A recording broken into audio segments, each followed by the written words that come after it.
Then I directed the other 4 Swordstorm blades to dispatch the other stompers similarly.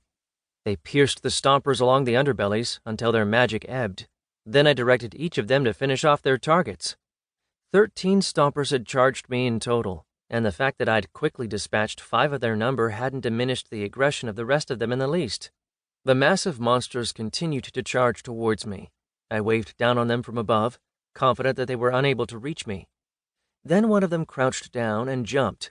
The sight of a 7-ton monster jumping twice its height in the air to gore me with those massive tusks was disturbing. So I flew a little higher to make sure their efforts were in vain. I used the Swordstorm blades to finish off the rest of the stompers that had come after me before doubling back to hunt down the rest of the herd. They seemed to get a sense that they faced a predator they couldn't hope to beat.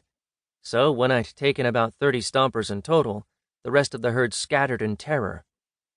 Enemy slain, plus 3,000 points.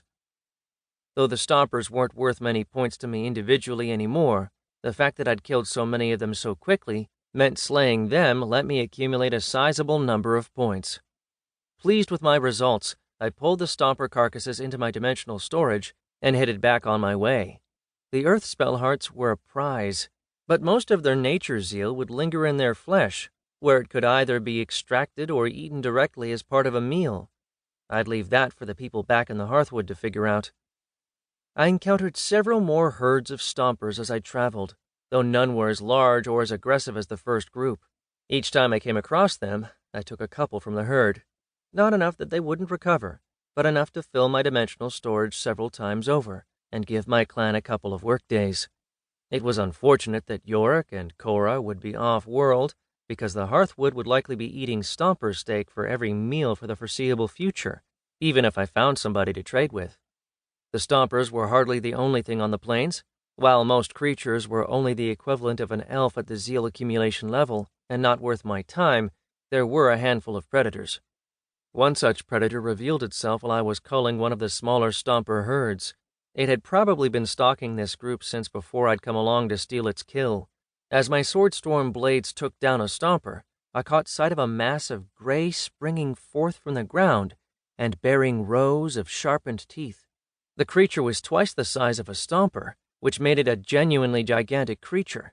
It had a flat nose and a rough head that looked almost like a boulder, and it had long claws as thick as my fist. It lodged its teeth into my latest kill. Then just as quickly as it appeared, it slipped into a ley line beneath the earth with a stomper in its jaws. I knew enough about traveling through ley lines by now that I could watch the distortions in the earth as it moved. Because of that, I knew right where to cast a stone obelisk to change the monster's path, and it reappeared above the ground with a bewildered expression on its face as it scrambled out of the dirt. Grassland Burrower, Early True Mage, Level 23. I wasn't surprised that the creature was as strong as a true mage if it was something that survived by hunting and eating stompers. The fact that it had used an ability like my unearthly movement spell had caught my attention, though, and I wanted to take a closer look at the creature. I approached on my flying sword, hovering above. My Swordstorm blades followed, still dripping with blood. The Grassland Burrower growled at their approach. Instead of taking an aggressive stance as I expected, it pawed at the ground before it. It sent a blast of earth zeal through the ground, probing for something. It found another ley line not far from the obstructed one it was standing on top of. The moment it did so, it slipped back into the ley line and took this new path, bridged by its zeal. I never even realized such a thing could be done, I muttered as I thought about the implications for my unearthly movement spell. I studied the Grassland Burrower a little more as I boxed it in and cut off all earth ley lines in the area.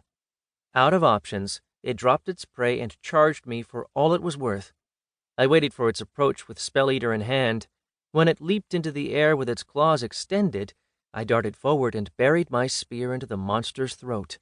An instant later, my 5 Swordstorm blades buried themselves in other parts of the monster's body.